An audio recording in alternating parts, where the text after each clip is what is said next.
Okay guys, so as you just saw, all these plastic lures, I've used them, they're all ripped apart and stuff. They're all over this desk area. So today I'm going to be teaching you guys how to melt down plastics, and then on a different video I'm going to be teaching you guys how to put them into your molds and make sure they're even and everything, and hopefully get the right shape out of them, and when you go and try them, have the right action. So today I already ended up melting down probably 10 broken up Gary Yamamoto worms.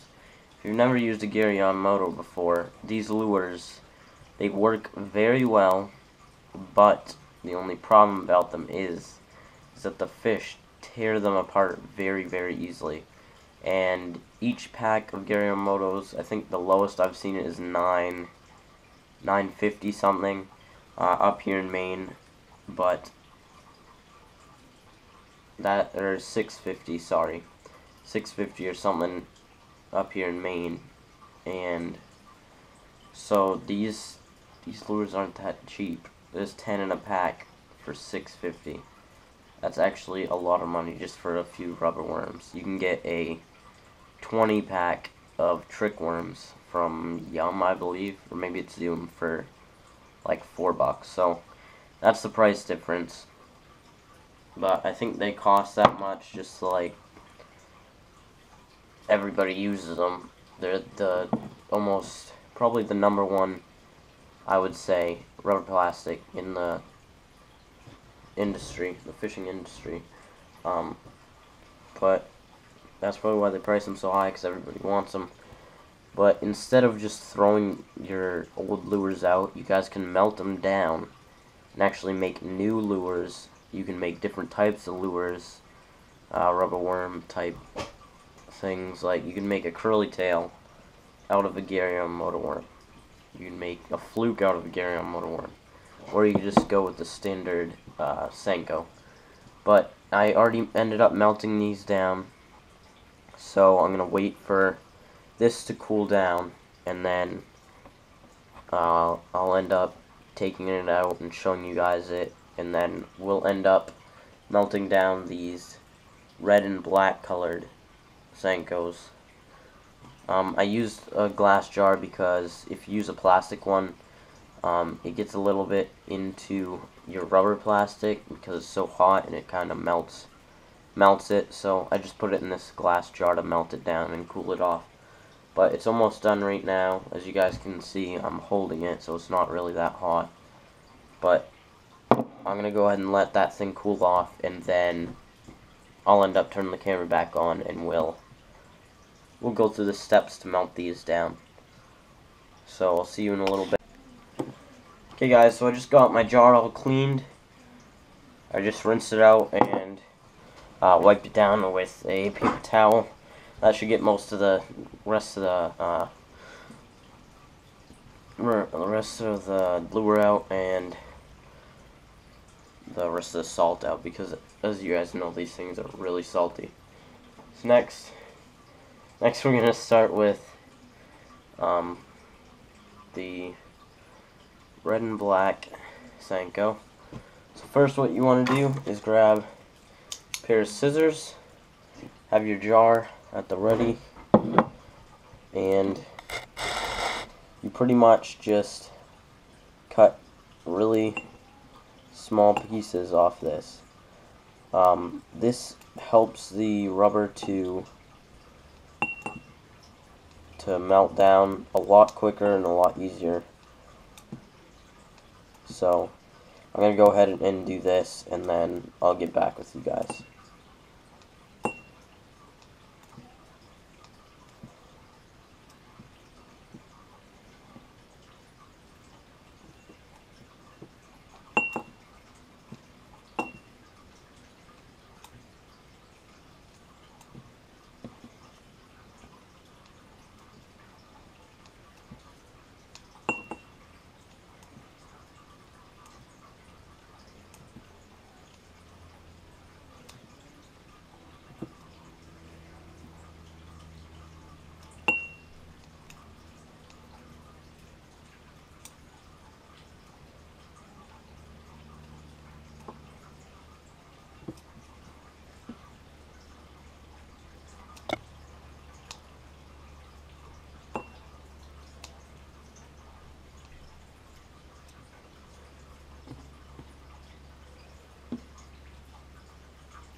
Okay, so now that I got all these little pieces of Senkos in here, I'm gonna go ahead, go downstairs. We're gonna bring the camera, and I'm gonna show you how to put it in the microwave. That is how you melt them down. I would suggest keeping a door or window open though, because this stuff stinks pretty bad when it's all melted down and everything.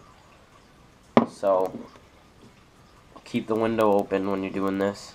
I'm gonna go ahead, go down there, melt this down. Let's go. Okay guys, so this is the melted down Gary Yamamoto worms that I was talking about. This is the rubber version of it. As you guys can see, it's not liquid at all. The key to doing all of this and making rubber worms is to have a pink cup with Diet Coke in it. That's the key. So, first, you cut those up into little pieces, put them in this glass jar. As I said, I'm gonna stick it in the microwave for, let's see here, we'll stick it in for 1 minute, as you guys can see right there. After 30 seconds, we're gonna end up putting it, or taking it out, and then we're gonna mix it with a standard fork. And after this, we'll put it in for another 30 seconds. It might not even be melted down by the time the 30 hits. We'll try it. So, as you guys can see, it's not even melted down yet. It's getting a little liquidy though. So we'll put it in. We'll leave it in there for another 30.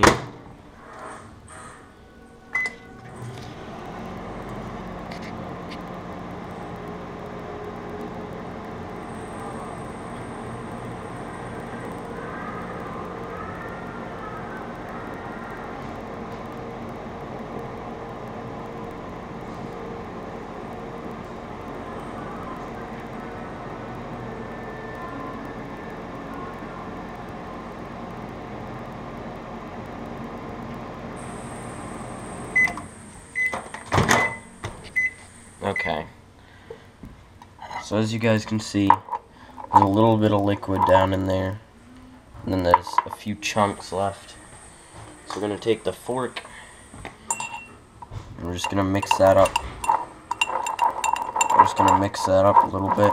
I'm going to grab a napkin real quick.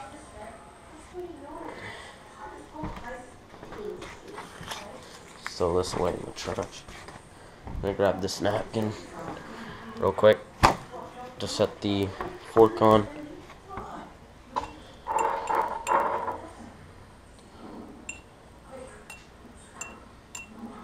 I'll just set it right there. I'll stick that back in. I'm going to put it in for another 30 seconds. And you pretty much keep doing this and mixing it every 30 seconds just to make sure that the rubber does not burn, and you get that nice mixture in the salt and the rubber. So we're gonna let that go for another 30 seconds. As you guys can see right here, that one.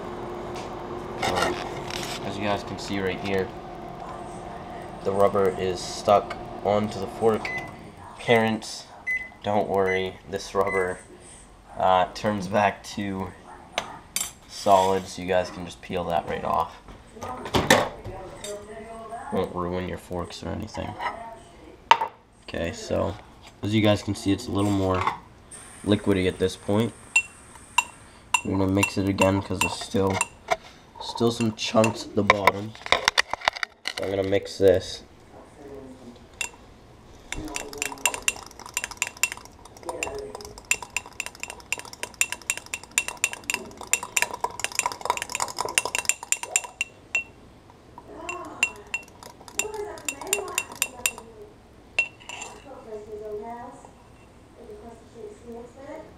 I'll set the fork right there. stick that back in.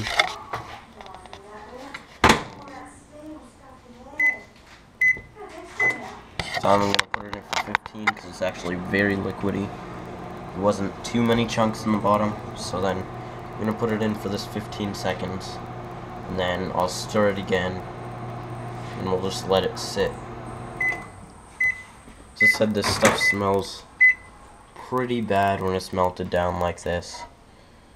Also, you guys shouldn't be doing what I'm doing, just picking the jar up. That's probably not the best idea, because it's actually really hot. I'll go ahead and close this. So, we'll leave that right there. I'm gonna grab this and bring it over here onto the counter. There we go. There's some better lighting here. I don't know if you guys can see that. The oils on it are actually making a really cool like oil type thing on top. Hopefully you guys can see that because it's actually pretty cool. But I'll let you guys look at that and have some dope beats for a few seconds.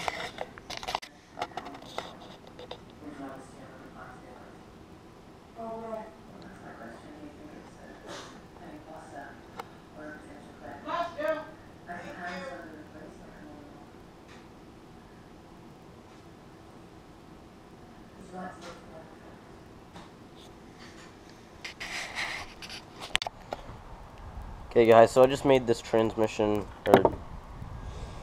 okay, I went outside, so I'm just trying to mix this up before it starts to dry, because it's a little bit colder out here than in there. My family's watching a TV show, and it's really loud, so then I decided to come out here for a little bit. I'm gonna head inside real quick and try and melt this down a little bit. As you guys can see, it's getting chunky already, so I'm gonna go melt this down, and then I'll bring it right outside for you guys, and then I'll teach you guys how to do all. Okay guys, so I gotta hurry up and then stir this before it gets all chunked up again. As I said, it's pretty cold out here. Also grabbed the Coke, so I'm gonna go ahead and stir this up. You want it so it's nice and liquidy and all these chunks are out of it, and you just pretty much stir it. And then after all those chunks are out, I'm just going to today I'm just going to leave it and let it be the shape of the bottom of the jar. I'm going to put it in a little bag so it's just going to stay as is, so it doesn't take up as much space and stuff. And then the next video that you guys watch will be me melting that stuff back down and making them into lures. But if you guys already have molds, then you can just melt this stuff down and pour it in.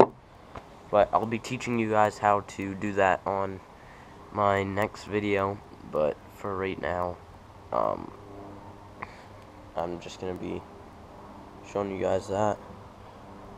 So you guys can see it's already starting to cool. That's good. They were black and red Senkos, but now it's going to be a nice brown color. So that's going to be for clear water. So I'll catch you guys on the next Andro Anglers TV. Hi, my name is Zach.